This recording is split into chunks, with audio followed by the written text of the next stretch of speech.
പ്രിയ സുഹൃത്തുക്കളെ, തുറന്ന പുസ്തകം ഗ്രൂപ്പിൻ്റെ ലൈഫ് ടിപ്സിലേക്ക് ഹൃദ്യമായ സ്വാഗതം.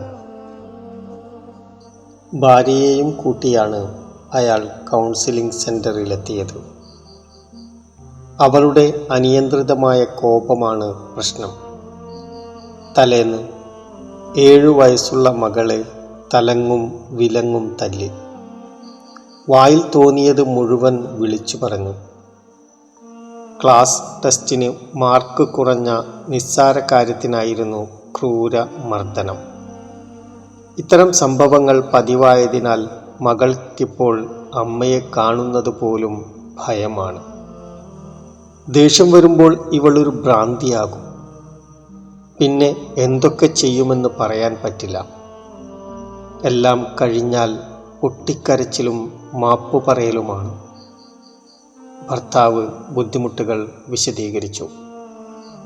പല ദിവസത്തെ കൂടിക്കാഴ്ചയ്ക്ക് ശേഷമാണ് അവരുടെ പ്രശ്നം പരിഹരിക്കപ്പെട്ടത്. ദേഷ്യം ഒരു ദോഷമാണോ? ഒരിക്കലുമല്ല. മറ്റു വികാരങ്ങൾ പോലെ നമുക്കാവശ്യമായ ഒരു വികാരം തന്നെയാണത്. പക്ഷേ ദേഷ്യപ്പെടുന്നതിന് കാരണമുണ്ടാകണം, ലക്ഷ്യമുണ്ടാകണം. എല്ലാറ്റിലുമുപരി ദേഷ്യത്തിനുമേൽ നമുക്ക് നിയന്ത്രണമുണ്ടാകണം. അല്ലാതെയുള്ള ദേഷ്യം അപകടകരമായ മാനസികാവസ്ഥയിലേക്കും കുടുംബ സാമൂഹിക പ്രശ്നങ്ങളിലേക്കും നമ്മെ എത്തിക്കും. ദേഷ്യം ഒരു മാനുഷിക ഭാവമാണ്. ദേഷ്യപ്പെടാൻ ഓരോ വ്യക്തിക്കും അവകാശമുണ്ട്. മാത്രമല്ല, ശിക്ഷണ സമ്പ്രദായത്തിൽ ദേഷ്യത്തിന് പ്രാധാന്യവുമുണ്ട്.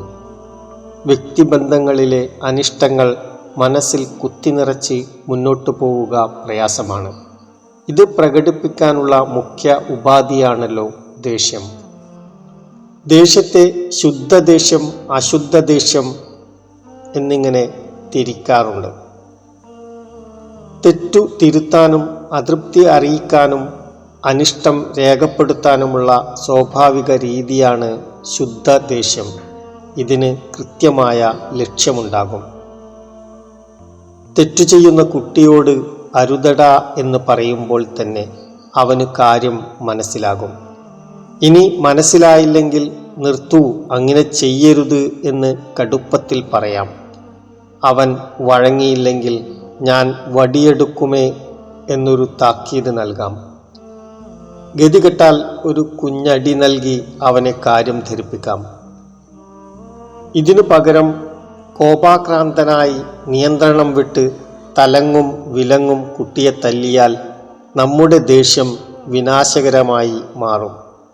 ഉദ്ദേശിച്ചതിനേക്കാൾ വിപരീത ഫലമാകും ഇതുവഴി ലഭിക്കുക.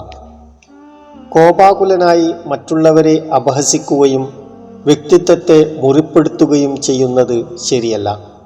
സമയവും സാഹചര്യവും പ്രധാനമാണ്. കീഴുദ്യോഗസ്ഥനെ എല്ലാവരുടെയും മുമ്പിൽ വെച്ച് കോപത്തോടെ ശാസിക്കുന്നത് ആശാസ്യമല്ല.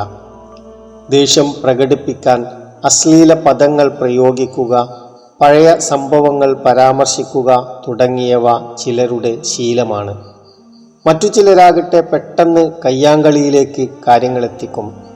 ഇതും വിനാശകാരിയായ ദേഷ്യമാണ്. ദേഷ്യം ഉത്ഭവിക്കുമ്പോൾ തന്നെ മനസ്സ് ദേഷ്യത്താൽ നിറയുകയാണെന്ന് സ്വയം തിരിച്ചറിഞ്ഞാൽ കാര്യങ്ങൾ എളുപ്പമാകും. എന്തുകൊണ്ടാണ് ദേഷ്യപ്പെടുന്നതെന്ന ആലോചനയും നല്ലതാണ്. മിക്കവാറും നമ്മൾ ആഗ്രഹിച്ച രീതിയിൽ കാര്യങ്ങൾ നടക്കാത്തതുകൊണ്ടാകും നാം ദേഷ്യപ്പെടുക.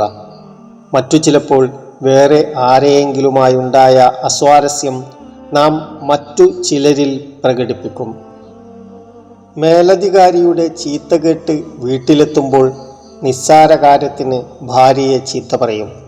ഇത് പതിവാകുമ്പോൾ ഭാര്യയ്ക്കും കാര്യം മനസ്സിലാകും.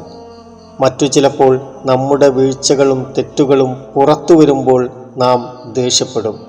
നമ്മുടെ ഈഗോ വ്രണപ്പെടുന്നതാണ് കാരണം. തൻ്റെ ഒളിച്ചുകളി പുറത്തായതിനെ പ്രതിരോധിക്കാനുള്ള തന്ത്രമാണ് ഈ ദേഷ്യം. ദേഷ്യം തോന്നുന്ന വ്യക്തിയോട് അത് തുറന്നു പറയുന്നത് നല്ലതാണ്. നമുക്ക് മുഷിച്ചിലുണ്ടാക്കിയതോ നമ്മെ നിരാശപ്പെടുത്തിയതോ ആയ വിഷമം തുറന്നു പറയുക. അത് സംബന്ധിച്ച് നമ്മുടെ ആഗ്രഹമെന്തെന്ന് സ്പഷ്ടമായി വെളിപ്പെടുത്തുക. ഇത് പറയുന്നത് അപരനെ കുറ്റപ്പെടുത്താനോ കലഹിക്കാനോ അല്ല, നമ്മുടെ ബന്ധം കൂടുതൽ ദൃഢമാകുവാനാണെന്ന് അയാളെ ബോധ്യപ്പെടുത്തും വിധമാകണം നമ്മുടെ സംസാരം. ഇത് വാക്കുതർക്കത്തിലേക്കും കലഹത്തിലേക്കും വഴുതിപ്പോകാതെ സൂക്ഷിക്കണം. നമുക്ക് ആത്മനിയന്ത്രണം കുറവാണെങ്കിൽ ആരോഗ്യപരമായ പ്രശ്നങ്ങൾ പ്രകടിപ്പിക്കാൻ കഴിഞ്ഞെന്ന് വരില്ല. മറ്റു ചിലപ്പോൾ അപരൻ നമ്മളെ ഉൾക്കൊള്ളുന്ന മാനസികാവസ്ഥയുള്ള ആളായിരിക്കില്ല. ഇങ്ങനെ വന്നാൽ ദേഷ്യം തണുപ്പിക്കാൻ മറ്റു മാർഗം തേടാം. നമ്മുടെ ആത്മാർത്ഥ സുഹൃത്തിനോട് മനസ്സിലുളവായ ദേഷ്യവും അതുമൂലമുള്ള സംഘർഷവും പങ്കുവെക്കാം. അയാൾക്ക് നിങ്ങളെ ആശ്വസിപ്പിക്കാനാകും. അല്ലെങ്കിൽ എന്തെങ്കിലും കളികളിലോ ഹോബികളിലോ മുഴുകി ദേഷ്യത്തിൻ്റെ കാഠിന്യം കുറക്കുക. ദേഷ്യവും സംഘർഷവും വല്ലാതെ കൂടിയാൽ നമ്മുടെ വികാര വിചാരങ്ങൾ ഒരു കടലാസിൽ വിശദമായി എഴുതി വെക്കുന്നത് നന്നായിരിക്കും. എന്തായാലും ദേഷ്യം തോന്നിയ ആൾക്ക് ഇത് കൈമാറേണ്ട. മനസ്സിൽ തോന്നുന്ന ദേഷ്യം പ്രകടിപ്പിക്കുന്നത് തന്നെയാണ് ഉചിതം. അല്ലെങ്കിൽ ആവി നിറഞ്ഞ് അപ്രതീക്ഷിത സമയത്ത് പ്രഷർ കുക്കർ പൊട്ടിത്തെറിക്കും പോലെ നമ്മൾ പൊട്ടിത്തെറിക്കുകയും മാരകഫലങ്ങൾ ഉളവാക്കുകയും ചെയ്യും. ഉള്ളിൽ കിടക്കുന്ന ദേഷ്യം കാലക്രമേണ പകയായി മാറി നമ്മെ കൊലപാതകി വരെ ആക്കിയെന്നും വരാം. അടക്കി വെക്കുന്ന കോപം മാനസികവും ശാരീരികവുമായ നിരവധി രോഗങ്ങൾക്കും കാരണമാകും. എല്ലാവർക്കും നന്മകൾ നേരുന്നു. നന്ദി.